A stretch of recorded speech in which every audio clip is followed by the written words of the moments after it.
دیکھیے، سب سے پہلے میں آپ کی توجہ دلاؤں گا، ذرا آنکھیں کھول کر قلب حساس کے ساتھ نوع انسانی کا مشاہدہ کیجئے۔ کیسے کیسے دکھ، کتنی تکلیفیں، کتنی محنت، کتنی مشقت ہے جو ہر انسان کا مقدر۔ قرآن مجید میں ایک مکمل سورت ہے، سورت البلد، اس میں اللہ تعالیٰ نے متعدد قسمیں کھا کر ایک بات کہی، لا اقسم بہذا البلد وانت حل بہذا البلد ووالد وما ولد لقد خلقنا الانسان فی کبد۔ ہم نے انسان کو مشقت ہی میں پیدا کیا، یہ مشقت ہر انسان کا مقدر ہے۔ لوگ گھروں کو چھوڑ کر آئے ہوئے ہیں، کہاں کہاں انسان جاتا ہے، یہ اس دنیا میں محنت اور مشقت۔ ہاں، ایک مغالطہ ہو جاتا ہے کہ شاید یہ محلوں میں رہنے والے جو ہیں انہیں کوئی مشقت نہیں، انہیں کوئی دکھ نہیں، حالانکہ حقیقت یہ نہیں ہے۔ جو جتنا امیر ہے آپ دیکھیں گے اس کی جسمانی مشقت کم ہے، ذہنی کوفت زیادہ ہے۔ ٹرینکولائزرز کی انہیں ضرورت پڑتی ہے، انہیں سیڈیٹیوز چاہیے، خواب آور دوائیں مزدور کو نہیں کبھی ضرورت پڑے گی۔ وہ 8 گھنٹے کی محنت کرنے کے بعد احساس ہوتا ہے کہ وہ صبح ہی کی خبر لے گا۔ اور یہ وہ لوگ ہیں کہ جن کو ہپنوٹکس، خواب آور دوائیاں، سیڈیٹیوز، مسکن ادویات، یہ سارا لیبلیم اور یہ ویلیم اور یہ فلاں اور یہ فلاں، یہ کن کے ہاں جاتے ہیں؟ ذہنی سکون اور اطمینان انسان کو حاصل نہیں۔ کسی کی جسمانی مشقت ہے، کسی کی ذہنی مشقت۔ میں آپ کو یاد دلانا چاہتا ہوں مہاتما گوتم بدھ کا معاملہ۔ 30 برس کی عمر میں کپل وستو کا شہزادہ محل کو چھوڑ کر نکل گیا، جوان بیوی کو سوتا ہوا چھوڑ کر گیا، شیر خوار بچے کو چھوڑ کر گیا۔ راجدھانی میں رہنے والا محل کا باسی، جسے یہ معلوم ہے کہ باپ کے بعد مجھے یہ سلطنت ملنے والی ہے، کیوں گیا؟ کبھی کبھی آپ نے سوچا؟ اس نے انسان کے غم اور دکھ کا مشاہدہ کیا۔ اس نے دیکھا کوئی اندھا ہے، ٹھوکر کھا کر گر رہا ہے، کوئی والدین کھڑے ہوئے رو رہے ہیں اور ان کی نگاہوں کے سامنے ان کا نہایت محبوب بچہ دم توڑ رہا ہے اور وہ کچھ نہیں کر سکتا۔ اس نے سوچا یہ صدمہ کیوں ہے انسان کا، یہ دکھ اس کا مقدر کیوں ہے؟ اس صدمے سے، اس دکھ سے نجات پانے کی بھی کوئی شکل ہے کہ نہیں؟ انسانوں کی ایک عظیم اکثریت، شاہ ولی اللہ دہلوی رحمۃ اللہ علیہ کے الفاظ ہیں کہ وہ لدو اونٹ اور کولو کا بیل بن کر زندگی بسر کرتی ہے۔ جو 8 گھنٹے تک اینٹیں ڈھو رہا ہو، اس شخص کا تصور کیجیے، وہ واقعی انسان ہے یا حیوان بن گیا ہے؟ اور 8 گھنٹے کی اس محنت کے بعد بھی ہو سکتا ہے کہ 2 وقت کی روٹی اسے پوری نہ ملے۔ اور یہ تو ہو سکتا ہے، نہیں ہوتا ہے کہ اگر بچہ بیمار پڑ گیا ہے تو شاید کوئی برتن بیچے بغیر اس کی دوا کا سامان نہ کر سکے۔ ایسا شخص کتنے بوجھوں تلا دبا ہوا ہے، کتنی مشقت کے اندر پسا ہوا ہے۔ لدو اونٹ اور کولو کا بیل، انسانوں کی عظیم اکثریت کی سطح پر زندگی بسر کرتی ہے۔ لیکن آپ کو معلوم ہے کہ کولو کے بیل کے لیے مشقت ہی مشقت ہے، اس کے احساسات یہ نہیں ہیں جو کہ ان سے انسان کو جو صدمہ پہنچتا ہے۔ ایک بیل کو اس سے کوئی غرض نہیں کہ اس کا کوئی بچہ بھی تھا کہ نہیں تھا، اس کو کوئی بخار ہوا ہے یا کیا ہوا ہے، اس صدمے سے وہ بیل بچا ہوا ہے۔ گھوڑے کو کوئی پتہ نہیں کہ میرا بھی کوئی اولاد میری ہے یا نہیں ہے، اور مجھے اس کا کوئی صدمہ ہے یا دکھ ہے، کوئی پتہ نہیں۔ لیکن انسان کا معاملہ یہ ہے کہ والدین کو جو جو دکھ دیکھنے پڑتے ہیں اپنے بچوں کے لیے، اپنی اولاد کے لیے۔ رات کی نیند ہے حرام ہے اس لیے کہ بچہ بخار میں تپ رہا ہے یا درد سے تڑپ رہا ہے، لہذا نہ ماں سو سکتی ہے نہ باپ سو سکتا۔ میں نے ایک موقع پر دیکھا، لاہور میں کیروسین آئل، اس زمانے میں ابھی سوئی گیس نہیں آئی تھی، اور اکثر و بیشتر جو ہے یہی مٹی کا تیل جو ہے ایندھن کے طور پر استعمال ہوتا تھا، اس کی شارٹیج ہو گئی تھی۔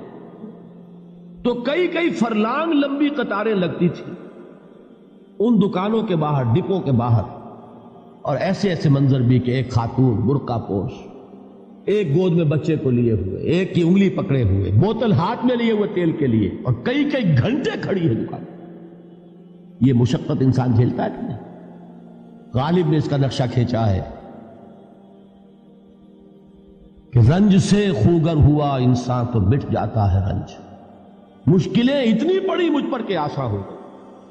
ہم بھول جاتے ہیں، ورنہ واقعہ یہ کہ قلب حساس ہو اگر اور قید حیات و بند غم، اصل میں دونوں ایک ہیں. موت سے پہلے آدمی غم سے نجات پائے کیوں؟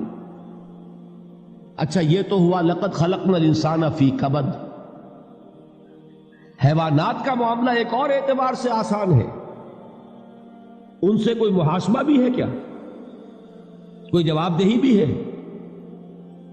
کوئی ان کو اللہ کے حضور میں کھڑے ہو کر اپنے اعمال کا حساب بھی دینا؟ نہیں. انسان کی یہ ٹریجڈی ہے، یہ المیہ ہے انسان.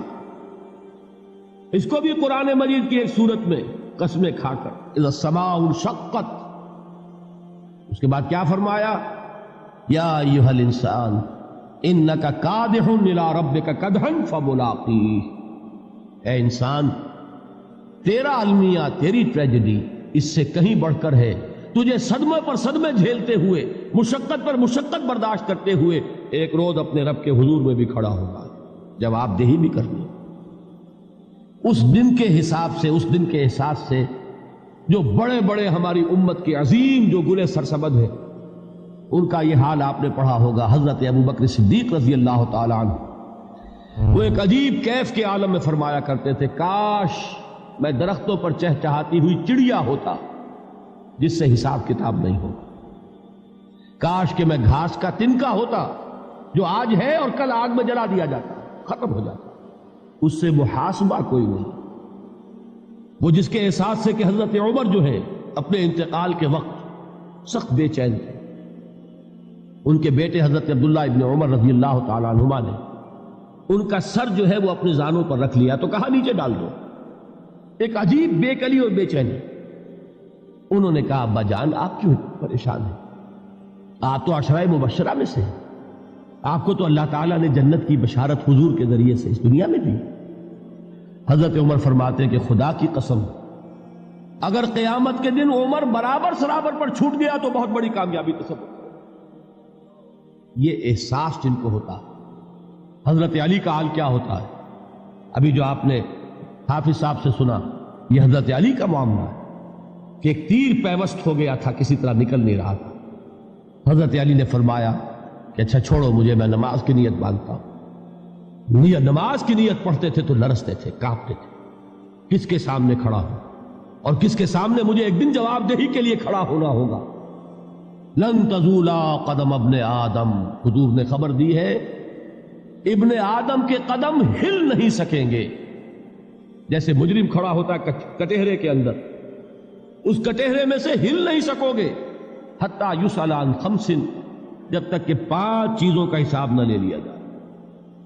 وہ 5 چیزیں کیا ہے؟ کان کھول کر سنیے. عن عمرہ فیما افناہ، عمر کا حساب دو. یہ 80 برس اور 70 برس ہم نے تمہیں دنیا میں دیے، کہاں ضائع کیے؟ وعن شبابہ فیما ابلاہ، اور خاص طور پر جوانی کا دور، امنگوں کے دن، ولولے ہوتے ہیں، قوت ہوتی ہے، توانائی ہوتی ہے، آدمی چلتے ہوئے زمین پر پاؤں مارتا ہے، قوت جو ہے وہ اپنا اظہار چاہتی ہے. یہ جوانی کہاں گلائی؟ حساب دو، ایک ایک لمحے کا حساب دو. وَعَن مَالِهِ مِنْ أَيْنَ اكْتَسَبَهُ وَفِيمَا أَنْفَقَهُ، ایک ایک پائی کا حساب دو. مال کا کہاں سے کمایا تھا، حلال سے کہ حرام سے، اور کہاں خرچ کیا تھا، گل چھروں میں، عیاشیوں میں، یا نیکی کے کاموں میں، ادائے حقوق اللہ کے دین کے لیے. 4 سوال ہو گئے. 2 زندگی کے بارے میں، ایک زندگی پوری بحیثیت مجموعی کہاں کس کام میں لگائی، اور خاص طور پر شباب کا دور کہاں لگایا. 2 سوال مال کے بارے میں، کمایا کہاں سے، حلال سے کہ حرام سے، جائز سے کہ ناجائز سے، خرچ کہاں کیا. اور آخری سوال وعما عمل فیما علم، جو علم حاصل کیا تھا اس میں عمل کتنا کیا. علم کے انبار لگاتے چلے گئے اور عمل کے آغاز کی بھی نوبت نہ آئی. یہ علم جو ہے یہ اس روز سب سے بڑا وبال بن جائے گا. اتنا علم اور عمل کچھ نہیں، بجائے کہ کریڈٹ کا ذریعہ بنے یہ الٹا ڈیبٹ کا کھاتہ بن جائے. یہ جواب دہی کا احساس ہے کہ جس کی وجہ سے انسان کی ٹریجڈی جو ہے وہ دوہری ہے. کوئی